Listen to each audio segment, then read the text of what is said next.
신이 걸고 건지. 모든 신들로 잘라고 그러나. 그래요. 가만 이번에 봐. 참 미까지 왔다 우리 축에 간직되지 땀 야버리면 그런 탈사등이 이 하고 된 거는 그런 결정. 이만 그렇지 어디는 라면 사네 거 애니. 탈사등 이게 집에 가지게. 탈사등을 결정해. 원래 집에 야버리면 미 농조하고 기조하고 강사바도 어디 그랑그랑이 봐. 나 가지 삼아. 니 데슬라베는 장 Throughout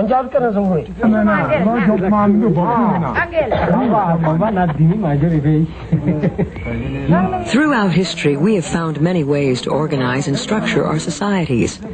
For although we are all individuals, we must live with other people as well. These people of Malemchi village in Nepal talk out their differences in town meetings.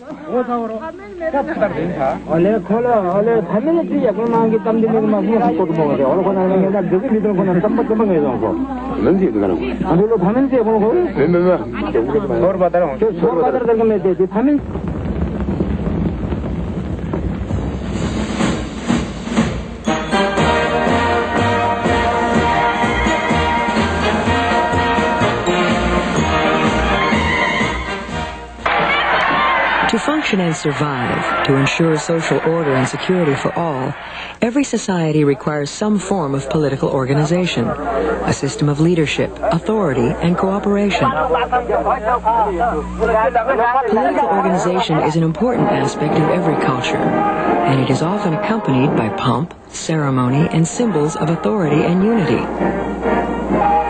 There are several distinct kinds of political organization, all uniquely suited to the size of the group, its environment, and the culture of its members.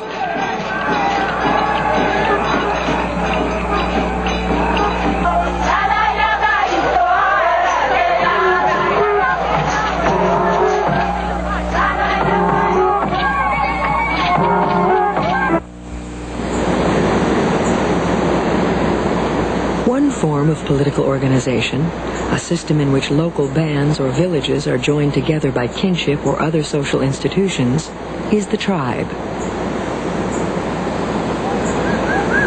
Among the Mendi of Highland New Guinea, villages are linked together by an elaborate system of gift-giving, organized according to patrilineal clans, kin groups claiming descent through the male line from a single ancestor.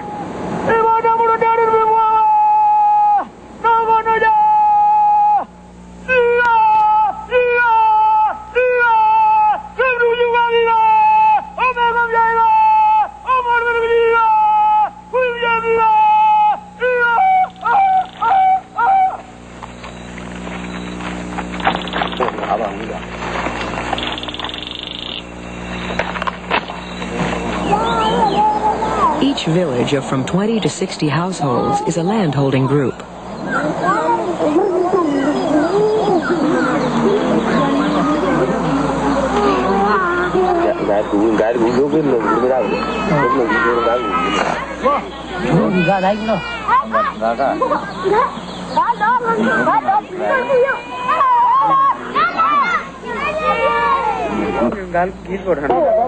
The Mendi are horticulturalists.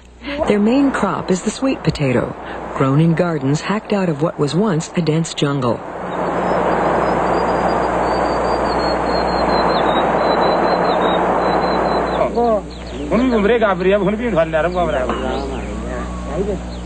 Women cultivate sugarcane and various types of leafy green vegetables along with the sweet potatoes. Mendi plant their sweet potatoes in composted mounds. These improve the quality of nutrients available to the crop and raise the temperature of the soil a few critical degrees, helping to protect against frost in this high-altitude environment.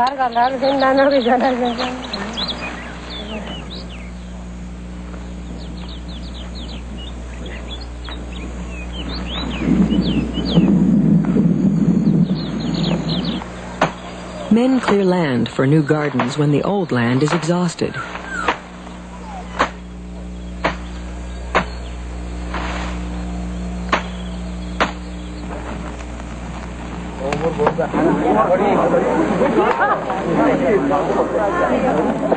Until about 50 years ago, Warfare among various highland groups restricted travel, so Mendi were somewhat isolated from their neighbors.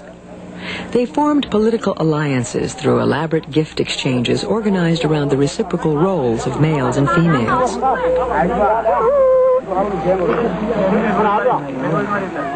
Men are the ceremonial leaders, living apart from their wives in a communal dwelling. They must present to their male relatives gifts of sweet potatoes and pigs, highly valued exchange goods which they can only acquire through the labor of their wives. A high-ranking elder may have as many as 9 wives to aid him in his political ambitions, but younger men may have trouble acquiring even a single wife. Young men depend on their senior male relatives for gifts of sweet potatoes, shells, and pigs to raise the necessary bride price. Mendi are exogamous, which means they must acquire a wife from another clan, and she will also be from another village. Bride price exchanges of sweet potatoes and pigs link Mendi of this village in political alliances to men of neighboring villages.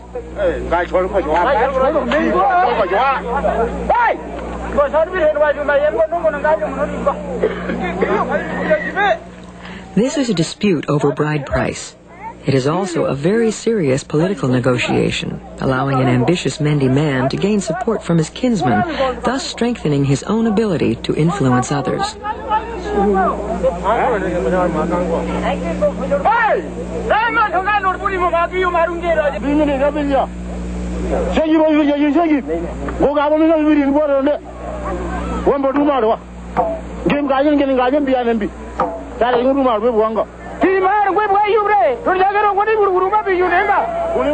A man who is able to increase his prestige through exchanges is known as a big man.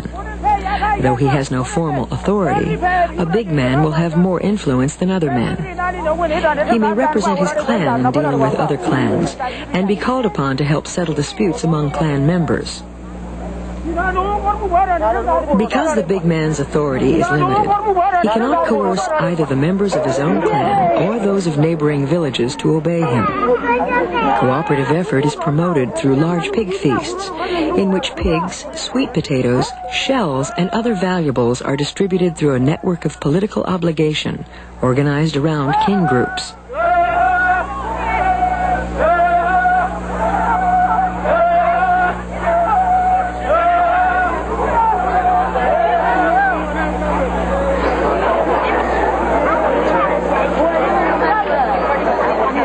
The Mendi emphasis on social interdependency is reflected in their beliefs about the necessity to avoid provoking jealousy. Mendi believe jealousy is a major cause of sickness and death, and may make one an object of sorcery. Even dead ancestors can become jealous of their living relatives. Before Christian missionaries arrived, hosts of the pig feast would feed the blood of their pigs to their ancestors, represented by stones kept in small shelters.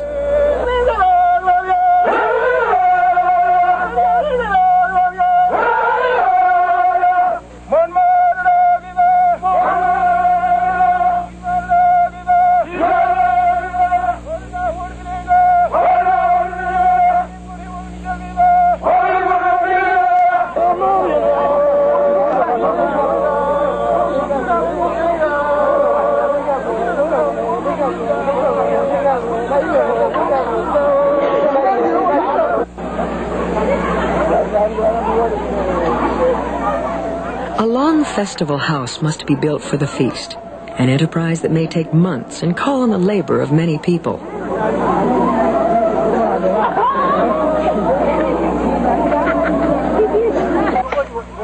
The festival is an occasion for display, bringing together people from many clans, fostering new political alliances, and often marriages.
parades are held, sponsored by the host clan, or by allies who may wish to compete with the splendor of the host group.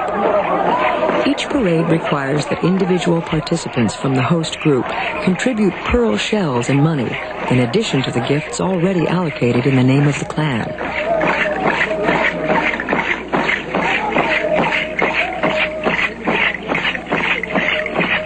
When the festival is over, much wealth has exchanged hands. Alliances have been consummated, and a big man has extended his influence over a wider geographical area.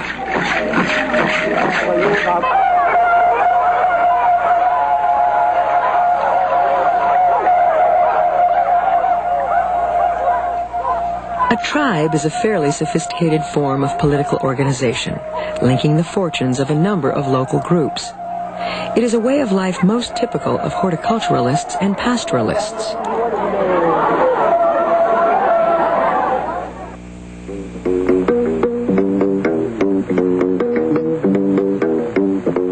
Until about 10,000 years ago, a simpler way of life prevailed. People lived in small independent groups, known as bands, foraging, taking their sustenance from what the land gave them. Bands have no formal ranking or status. Even food is distributed equally. In such an egalitarian world, there is no need for formal political leadership or organization.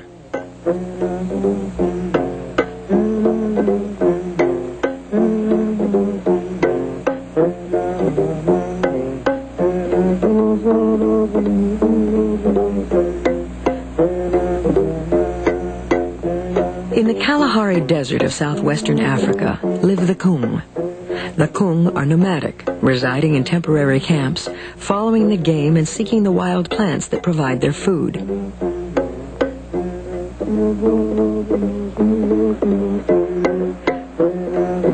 Even in an egalitarian society, tasks are organized by age and gender. Women gather roots, nuts, and berries, which make up the bulk of the Kung diet.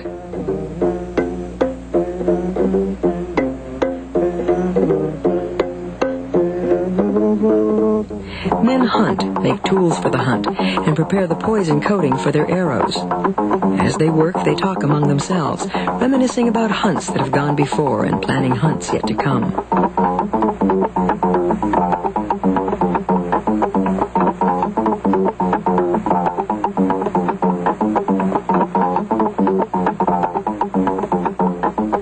The band numbers at most a few dozen people, nearly all related in one way or another. If food is plentiful, the band may be larger. But if food is scarce, or if there are personal differences between members, the band will split up and the different members will go their own ways, joining other bands in which they have relatives.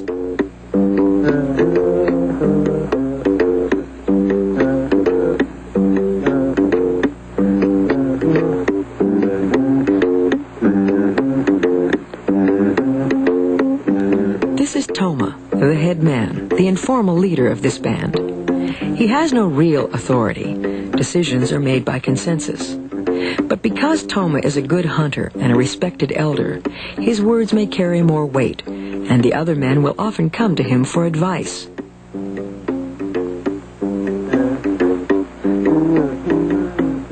Among the Kung, age brings with it a great measure of respect. And even in this egalitarian society, elders have certain roles and privileges not shared by younger men and women.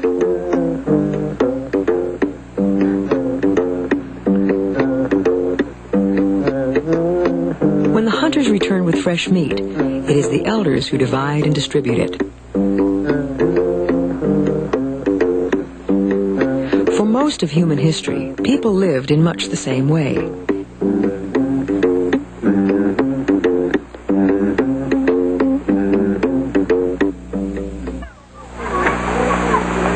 It was only relatively recently, as food production led to a more settled way of life, that more complex forms of organization developed.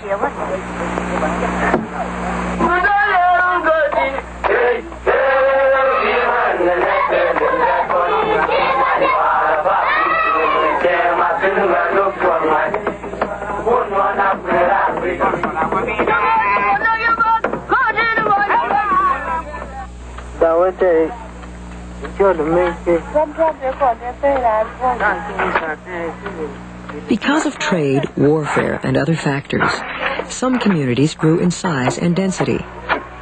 These societies moved away from the informal and decentralized leadership of bands and tribes. Leadership became more formal. These societies became very centralized, often with a single hereditary leader, a paramount chief who delegated authority to his relatives. Anthropologists call these societies chiefdoms.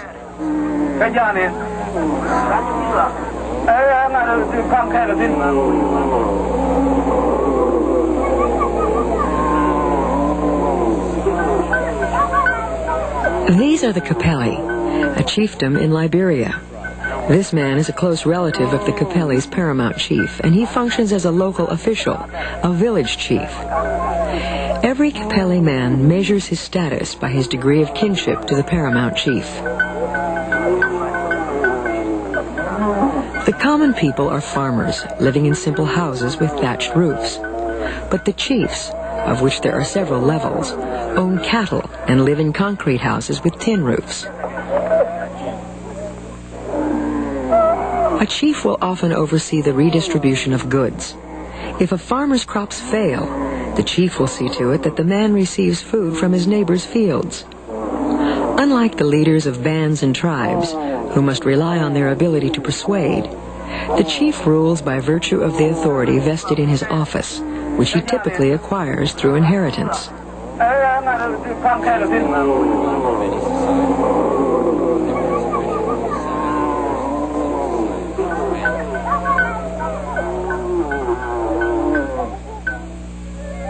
Beginning about 5,000 years ago, nearly simultaneously and as the result of intensified food production, a new form of political organization appeared in Asia, the Middle East, and later in the Western Hemisphere.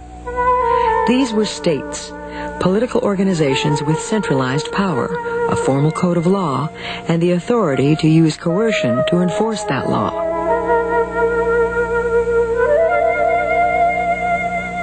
People were divided into classes.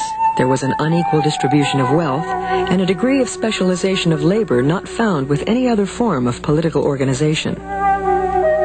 States rely on agriculture. These aqueducts were but a small part of the extensive agricultural system developed by the Romans. The result of this intensive farming was production of a food surplus. And it is the management of this surplus that was in large part the basis of the state's power, the source of its legitimacy. Legitimacy is the state's claim to the right to hold and use its power. In the United States and other political systems in the Western European tradition, legitimacy is viewed as being based on the consent of the governed. But at times, a government's legitimacy may be challenged.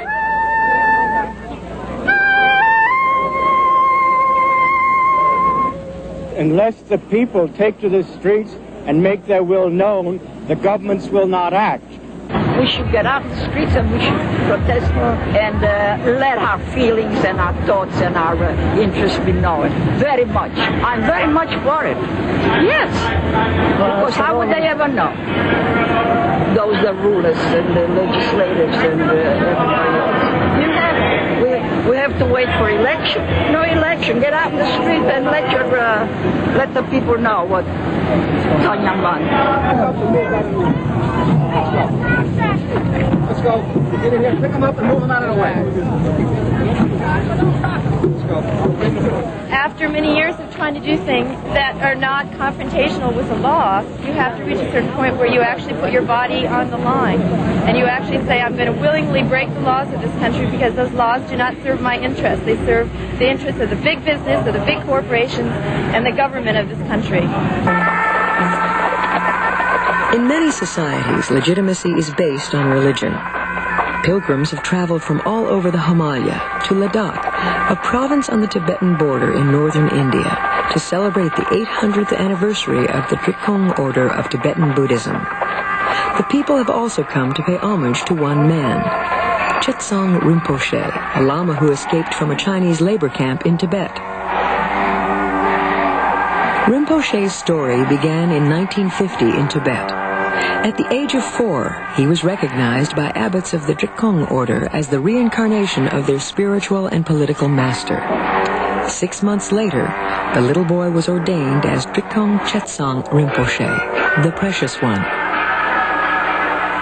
At the time of Rinpoche's investiture, Tibet was a theocracy, a country where religious leaders were also political leaders. The Buddhist monastic system performed all normal state functions. The Drikung order was a major subsect within this theocracy.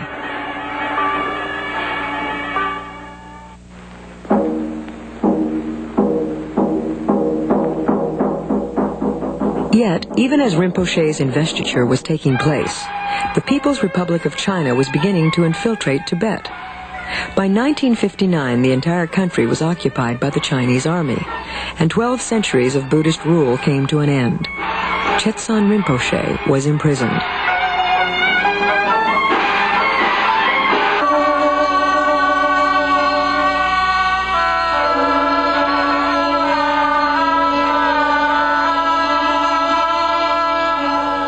In 1977, 2 years after his escape from Tibet, Rinpoche came to Ladakh, where he worked to rebuild the theocracy of Tibet within the framework of the modern state of India.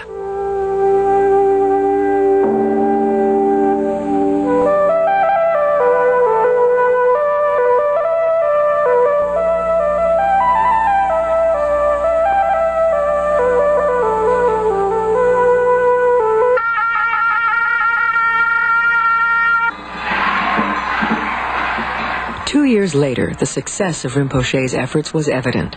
Pilgrims came by the thousands to celebrate the 800th anniversary of the Drikung order. To commemorate the occasion, a huge tapestry was prepared. It marked the rebirth of an ancient tradition, and for the Buddhists of Ladakh, it was a moving experience.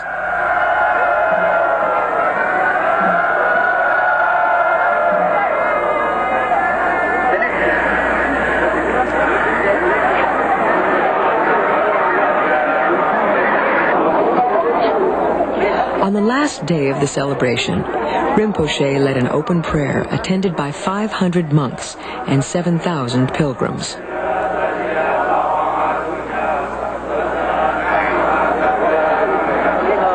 While the Drikung theocracy has been revitalized, it is undergoing cultural translation in Ladakh. Whether Rinpoche's tiny theocracy can survive and prosper in the shadow of modern India and China is still uncertain.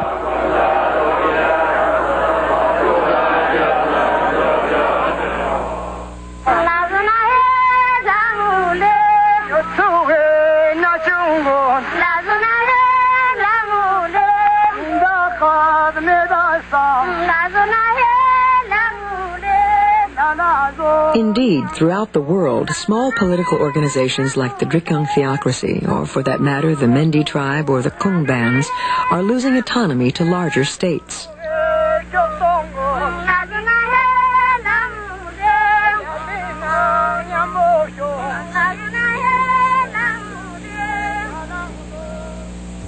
These are modern state systems. With their bureaucracies, economies, legislatures, courts, and armies, they have much greater power than smaller political systems.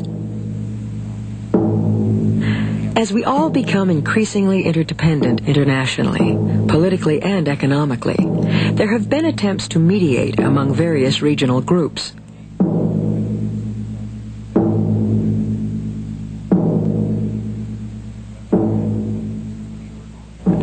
But there are also trends in the opposite direction. In Africa, for example, imposition of national governments, with laws and borders arbitrarily set by Europeans, has met with little success and has been challenged, often violently, by tribal peoples determined to retain their traditional cultures and local political organization. The trend to decentralize is not confined to Africa. For example, the Soviet Union has disintegrated into a number of smaller units, generally reflecting earlier political and ethnic boundaries.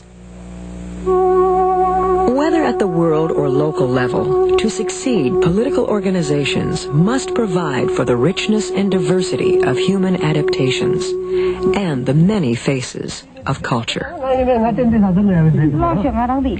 Saring dano dergi sing. Saring dai min dang. Saring dano dergi lo. Allah Sati ka ba? Sarki mo de. Then you want me to live in your mother. What our